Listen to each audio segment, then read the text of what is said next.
마태복음 10장 16절부터 23절까지 말씀. 우리 앞에도 있으니까요. 네, 우리 같이 한 목소리로 읽겠습니다.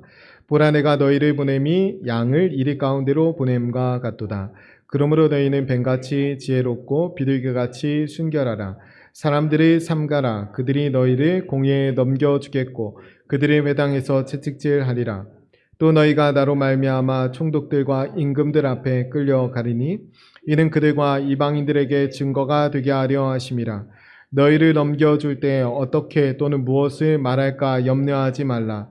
그때 너희에게 할 말을 주시리니 말하는 이는 너희가 아니라 너희 속에서 말씀하시는 이 곧 너희 아버지의 성령이시니라.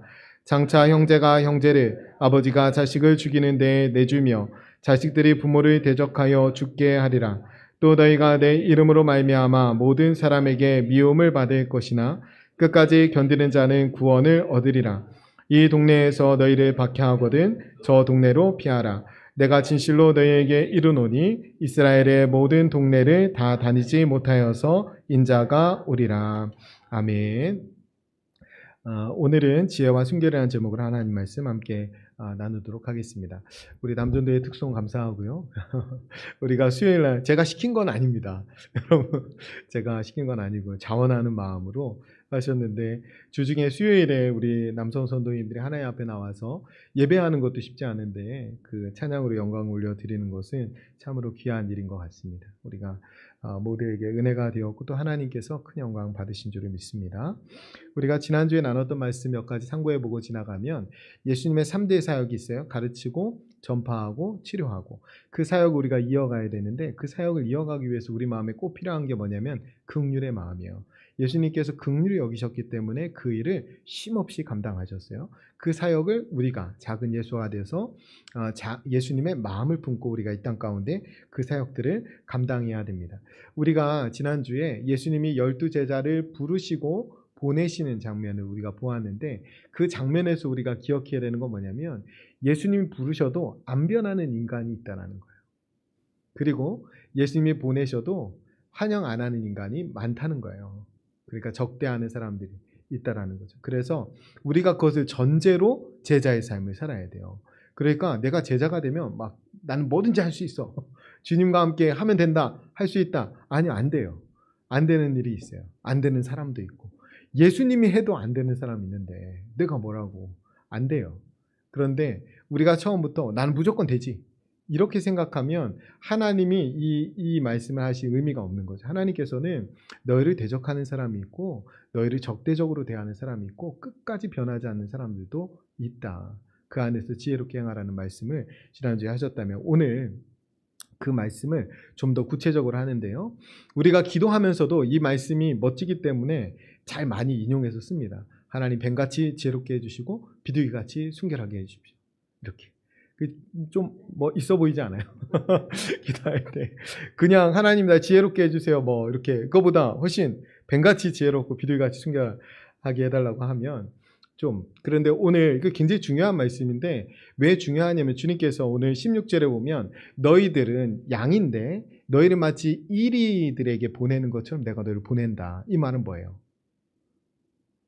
너희들 잡혀먹을 대로 내가 지금 보낸다는 거예요. 그 불안한 마음에 주님께서 이들에게 권면하기를 너희는 뱀같이 지혜롭고 비둘기같이 순결하라 라고 말씀하는 거기 때문에 이 의미를 바로 아는 것이 너무나 중요합니다.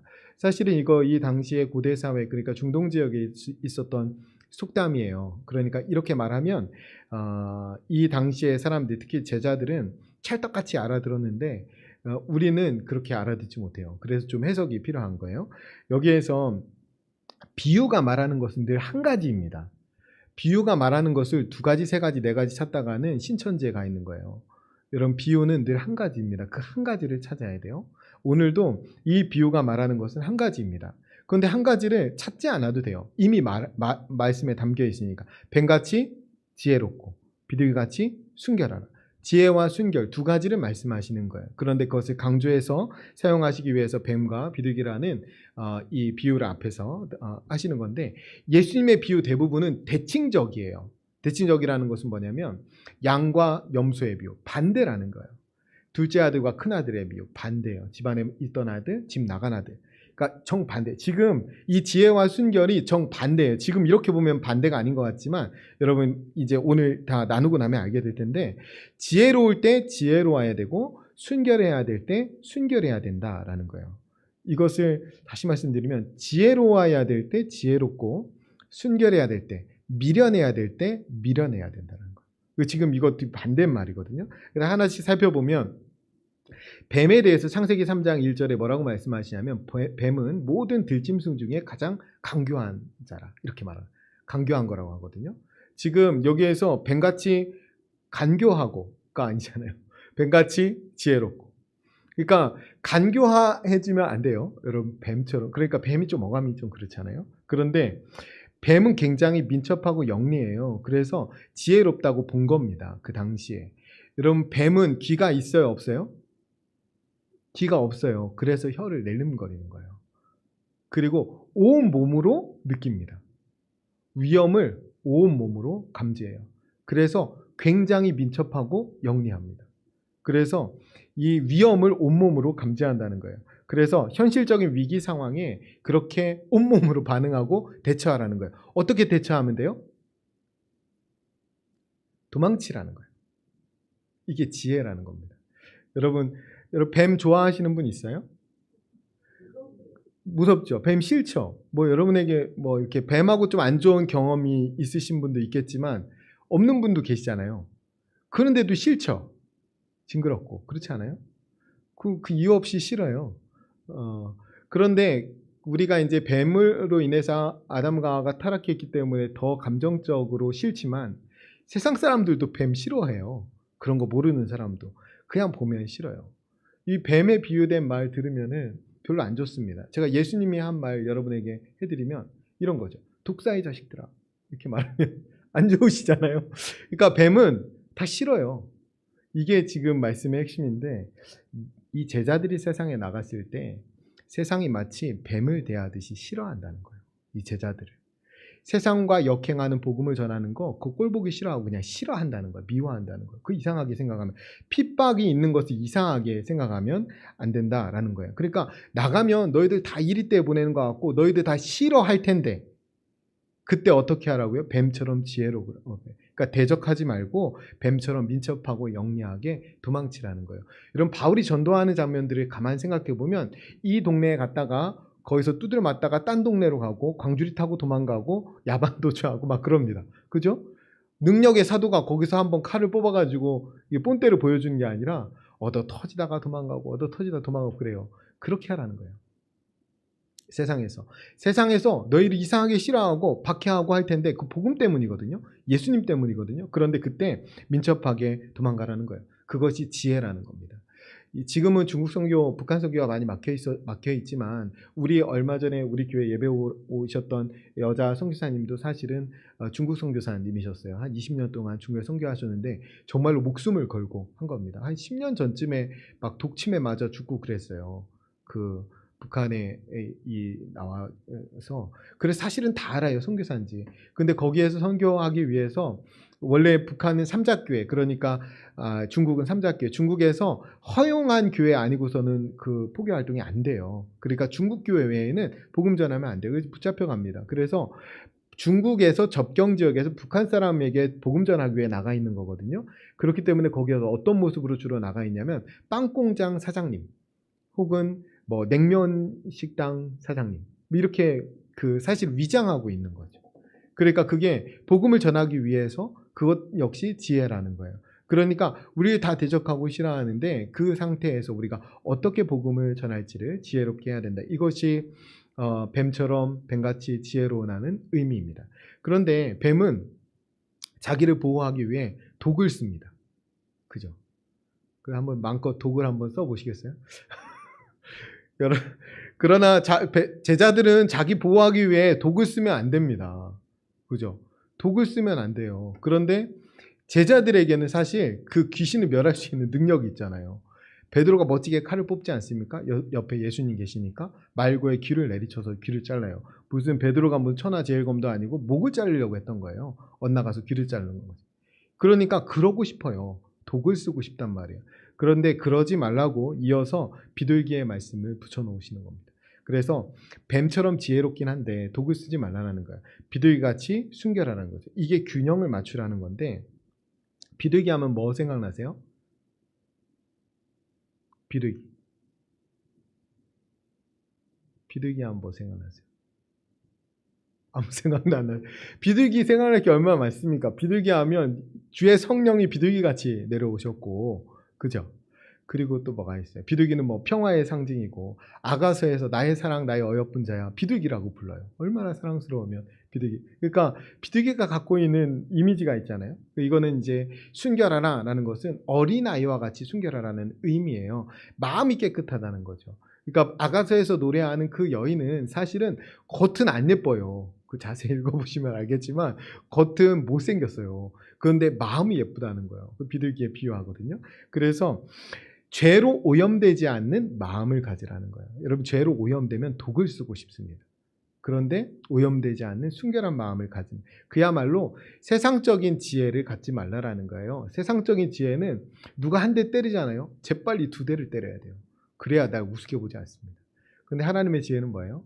한 대 때리면 반대편 뺨을 돌려대라는 거예요. 그게 비둘기 같은 순결함입니다. 뱀하고는 정반대. 여러분 비둘기 좋아하시죠? 비둘기 싫어하시는 분 있어요? 비둘기 좋아하시잖아요. 그 마술할 때 뭐 이게 뭐 이렇게 나오는 거 비둘기 하면 막 박수치고 그러잖아요. 여러분 물론 가까이에서 보면 모든 새가 그렇지만 그렇게 깨끗하진 않지만 그 비둘기는 일단 우리 주님이 비둘기 같이 내려오셨기 때문에 우리가 일단 거룩하게 생각하고 일단 호의적으로 생각하지. 세상이 우리를 뱀처럼 대하지 않고 비둘기처럼 대할 때도 있습니다.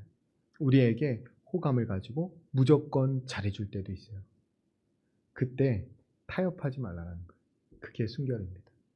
세상이 우리를 속이려 할 때 그때 타협하지 말라는 거예요. 우리는 당연히 복음 들고 세상에 나아가면 고난받고 핍박받는 것이 당연합니다. 그런데 도리어 우리를 회유하고 우리에게 잘해주고 그럴 때 그것에 타협하지 말라는 거예요. 그 말씀이 비둘기같이 순결하라라는 말씀입니다. 호세아서 7장 11절 말씀에 이런 말씀이 있어요. 에브라임은 어리석은 비둘기같이 지혜가 없어서 애굽을 향하여 부르짖으며 아수르로 가는도다. 뭐같이 지혜가 없다고요?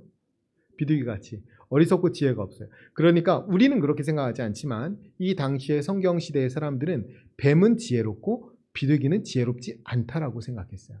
그래서 이 말씀은 결국에는 뱀처럼 지혜롭고 비둘기처럼 지혜롭지 말라는 말씀이에요. 뭐 생각나는 말씀 없어요? 로마서 16장 19절에 가면 이렇게 말씀합니다. 너희가 선한 데는 지혜롭고 악한 데는 미련하기를 원하노라. 이거 말씀하는 거예요.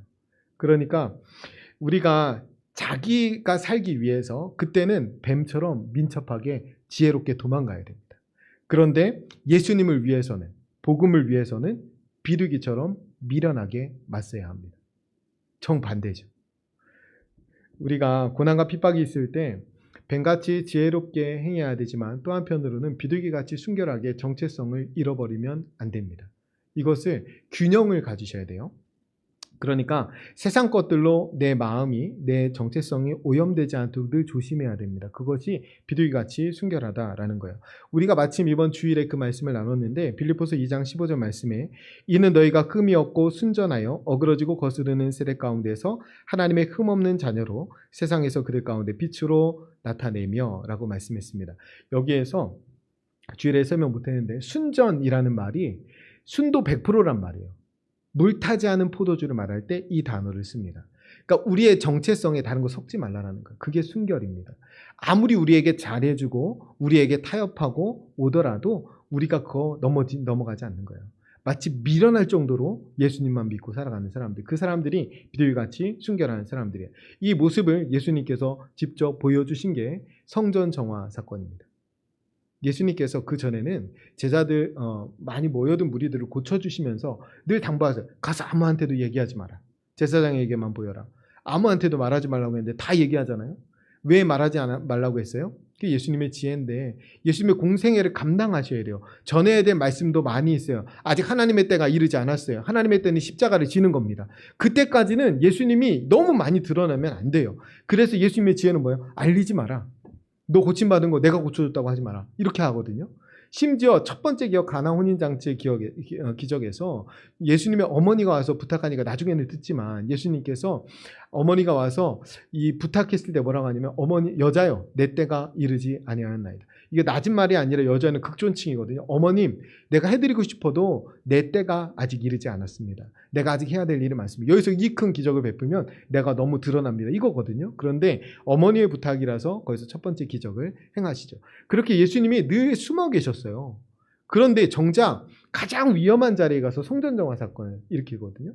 그러니까 성전 안에서 장사치들을 몰아내는데 노끈을 묶어서 채찍을 만드는 거예요. 무섭지 않아요? 여러분이 그 사실 장면을 가만히 생각해 보면 되게 무섭습니다. 예수님이 그러니까 사람을 패고 그 다음에 그 짐승들을 때려서 쫓아낼 무기를 만드시는 거예요. 그 다음에 실제로 휘두르시는 거예요. 그 난장판을 만들어 놓으시거든요. 여러분 그게 비둘기같이 순결한 겁니다. 여러분 그동안에 예수님이 아무한테도 알리지 마라. 내가 고쳐줬다고 하지 마라. 그러면서 예수님의 때를 기다린 것은 뱀같이 지혜로운 것입니다. 그런데 불의 앞에서 거기서 참지 않고 맞서는 것, 타협하지 않는 것, 그것이 비둘기같이 순결한 겁니다. 여러분 세상적으로 지혜롭다면 거기서 그거 휘둘릅니까? 안 흔들리죠. 그 일로 인해서 그 성전 기득권자들이 예수를 죽일 것을 마음에 결심합니다. 왜? 자기들의 밥그릇을 뒤엎었기 때문에. 여러분 죄를 용납할 수가 없는 거예요. 그래서 악한 데는 미련한 겁니다. 악에 맞서는데 미련하게 맞서는 거예요. 아 이렇게 대충 하고 내가 여기는 피할 길을 찾고 이렇게 하면 내가 죽겠지 그런 거 생각 안 한다는 거예요. 그게 미련한 겁니다. 그게 비둘기같이 순결한 거예요. 죄를 용납할 수 없는 겁니다. 그러니까 지혜 없는 자처럼 피하지 않아요. 그게 비둘기같이 순결한 겁니다. 정체성을 지키는 것, 자기의 믿음을 드러내는 것. 때로는 우리가 하나님의 복음을 위해서 뱀같이 지어야 하지만 어느 순간에는 비둘기같이 순결하게 무모하게 달려들어야 될 때가 있다라는 거예요. 지금 정반대의 말씀을 하고 있어요. 우리가 약하지만 우리가 복음 안에서 또 강해져야 될 때가 있다라는 거예요. 모든 사람을 얻기 위해서 우리가 약해지고 풍만해야 될 때도 있지만 우리가 복음 안에서 맞서 싸워야 될 때도 있다라는 거예요. 이것을 여러분이 좀 구분할 수 있었으면 좋겠습니다. 우리가 악을 대항할 정도로 순결해야 되고요. 그 다음에 악에게 잡아먹히지 않을 정도로 지혜로워야 합니다. 다시 말씀드립니다. 악에 대항할 정도로 순결해야 됩니다. 악을 용납할 수 없어요. 그게 비둘기 같은 순결함입니다. 여러분 힘없는 이미지가 아니에요. 절대 악을 용납 못하는 거예요. 그게 비둘기 같은 순결함입니다. 그냥 죽어버리는 거예요. 세상적으로 볼 땐 미련해 보일지라도. 그러나 우리가 세상에서 악에게 잡아먹히지 않을 정도로 또 지혜롭게 행해야 합니다. 이 두 가지가 좀 반대 말씀. 예수님께서 이 제자들을 보낼 때 이 파송받은 제자들은 이 핍박을 피할 수가 없어요. 그래서 주님이 17절에 사람들을 상가라 그들이 너희를 공회에 넘겨주고 주겠고 그들의 회당에서 채찍질하리라. 예수님께서 만약에 가서 서기관들을 조심해라, 가서 바리새인들을 조심해라 이러면 좀 쉬워요. 사람들을 조심하라고 그래요. 사람들을 삼가라. 그러니까 모두가 대적이 될 수 있으니까 그렇게 민첩하게 영리하게 지혜롭게 살아남아서 복음 전하라는 거예요. 많은 사람에게 복음을 전파하라는 거죠. 이게 예수님의 가르침이었어요. 18절부터 20절 말씀해 보면 또 너희가 나로 말미암아 총독들과 임금들 앞에 끌려가리니 이는 그들과 이방인들에게 증거가 되게 하려 하심이라. 너희를 넘겨줄 때 어떻게 또는 무엇을 말할까 염려하지 말라. 그때 너희에게 할 말을 주시리니 말하는 이는 너희가 아니라 너희 속에서 말씀하시느니 곧 너희 아버지의 성령이시니라. 아멘. 하나님께서 할 말을 가르쳐 주신다는 거예요. 그래서 제가 어차피 하나님이 할 말을 가르쳐 주시기 때문에 이제 다음 주부터는 설교 준비를 하지 않고 그냥 좌로 한 바퀴 우로 한 바퀴 돌고 와가지고 누워있다가 떼구르로 굴러와가지고 여기서 이제 설교를 하겠습니다. 할 말을 하나님이 다 가르쳐 주신다고 했으니까 여러분만 기도하고 오시면 하나님이 우리에게 충만한 말씀을 주실 거라고 믿습니다. 그 말이 아니죠. 여기에서 그 말이 아니라 여러분 지금 준비 안 해도 된다는 말이 아니에요. 여러분 우리가 복음을 전할 때 늘 준비해야 되고 또 우리 안에 소망의 이유를 묻는 자들에게 말할 준비를 항상 해야 됩니다. 그런데 이 말의 강조는 뭐냐면 위기 상황이 올 때 너무 힘든 핍박의 상황이 올 때 그 두려워하지 말라라는 거예요. 그때 어차피 하나님이 할 말을 가르쳐 주실 거니까 미리부터 걱정하고 두려워하지 말라는 거예요. 그러니까 담대하게 복음 전하라 그런 말씀입니다. 21절부터 23절까지 말씀을 보면 장차 형제가 형제를, 아버지가 자식을 죽이는 데에 내주며 자식들이 부모를 대적하여 죽게 하리라. 또 너희가 내 이름으로 말미암아 모든 사람에게 미움을 받을 것이나 끝까지 견디는 자는 구원을 받으리라. 이 동네에서 너희를 박해하거든 저 동네로 피하라. 내가 진실로 너희에게 이르노니 이스라엘의 모든 동네를 다 다니지 못하여서 인자가 오리라. 아멘. 이 말씀 때문에 바울도 이 동네 하다 저 동네로 피해가면서 복음 전한 겁니다. 적대적인 것들을 우리가 견디기가 참 힘든데, 우리가 주님의 뜻대로 살아가면 적대적인 사람들이 반드시 있고요. 그 다음에 우리 가족도, 내가 너무나 사랑하는 가까운 사람도 적대적이 될 수가 있습니다. 제가 신천지 관련된 영상 보다가 신천지에 빠진 사람들이 특히 자녀, 제가 본 영상은 여자분이었는데 어떻게 딸이 그렇게 엄마나 아버지에게 적대적으로 그렇게 경찰에 신고하고 막 그러더라고요. 그래서 그런 거 보면서 진짜 복음 안에서 복음을 받아들이지 않을 때, 그때 정말로 아버지가 자식을 혹은 형제가 형제를 대적하는 일들이 얼마든지 있겠구나라는 생각이 들었어요. 그래서 사실은 우리가 곧 추석 다가오는데 별거 아니지만 그때 추도 예배를 바꾸는 거 여러분들 경험하신 분 아시겠지만 대단히 어렵습니다.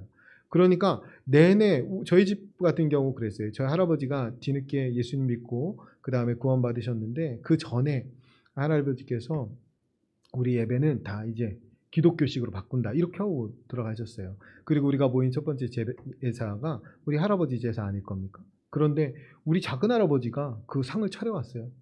자기 이게 이상한 거 있잖아요.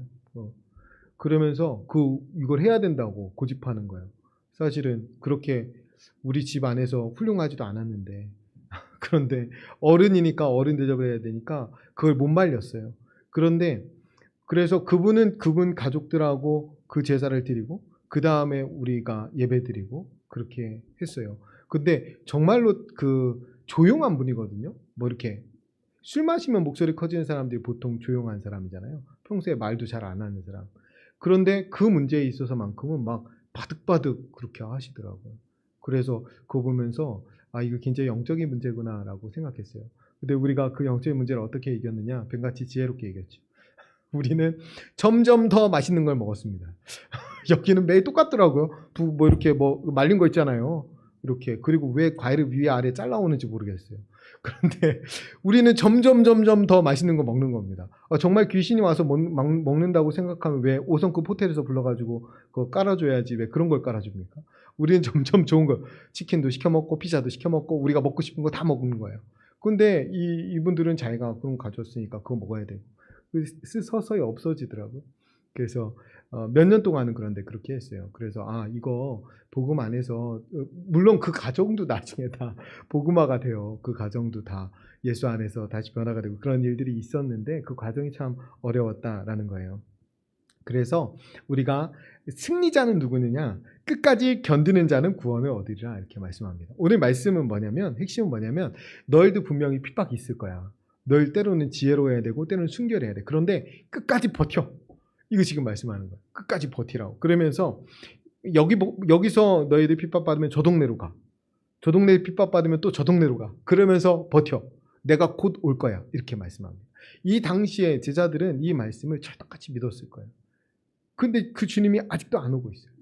그래서 여러분들은 이 말씀을 찰떡같이 안 믿을 것 같아서 제가 좀 불안한데, 여러분 오늘의 핵심은 뭐냐면 끝까지 견디는 거예요. 저도 그런 막연한 생각은 있어요. 내가 살아있는 동안에 우리 주님이 안 오실 것 같다. 2000년 동안 안 오셨는데 굳이 내 때 오시지는 않을 것 같다라는 막연한 생각들이 있는데, 내 종말의 때는 늘 다가옵니다. 갑자기 나에게 죽음이 닥치면 나는 그날 주님이 다시 오시는 날이 되는 거죠. 그러니까 끝까지 견디는 것이 중요합니다. 근데 왜 예수님이 이런 말씀을 하셨을까? 왜 이런 말씀을 하신 것 같아요? 오시지도 않으실 거면서. 제가 이거 좀 재밌게 생각해 봤는데 뭐냐면, 등산 가면 제일 나쁜 사람들이 누군지 아세요?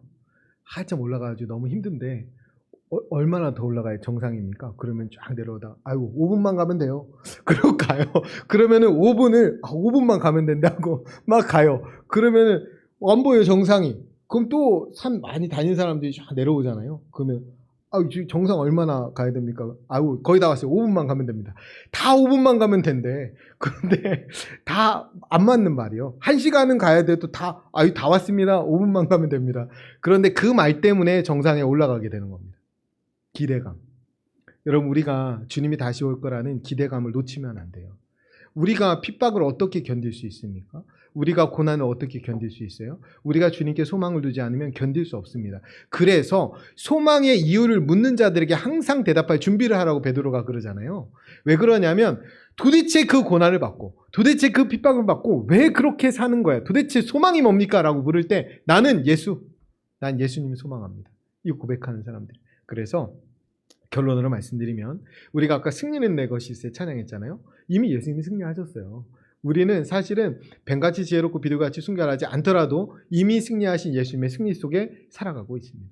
우리가 이거 끝까지 견디기만 하면 우리는 최후 승리를 얻게 됩니다. 그러니까 우리가 그것을 소망하면서 주님을 기대하면서 하루하루를 믿음의 사람으로 잘 견디셔야 돼요. 어떨 때는 내가 확 피하고 민첩하게, 그게 지혜입니다. 어쩔 때는 목숨을 걸고 맞서는 거, 그게 순결입니다. 하나님 앞에서 우리의 때에 따라 하나님께서 분명히 우리에게 말씀해 주셔요. 저는 성령께서 우리에게 할 말을 가르쳐 주신다는 말씀, 그 다음에 요한복음 14장 21절에 예수님께서 그가 오시면 내가 한 말을 생각나게 해주시래요. 우리가 어떤 상황에 어떻게 뱀같이 해야 될지 비둘기같이 해야 될지 잘 몰라요. 그런데 그때 하나님이 말씀을 생각나게 해주신다는 거예요. 성령께서. 그래서 어떤 말씀을 지켜야 될지, 이때 맞서 싸워야 되는지, 이때 도망치고 내가 인내하고 참아야 되는지 하나님이 말씀해 주신다는 거예요.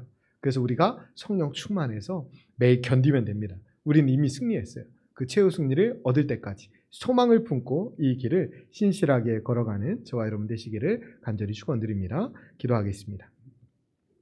우리 기도할 때 들은 말씀을 마음에 담고 하나님, 고난과 핍박이 있을 때 뱀같이 지혜롭게 대처하면서도 비둘기같이 순결하게 우리의 정체성을 잃지 않게 해주옵소서.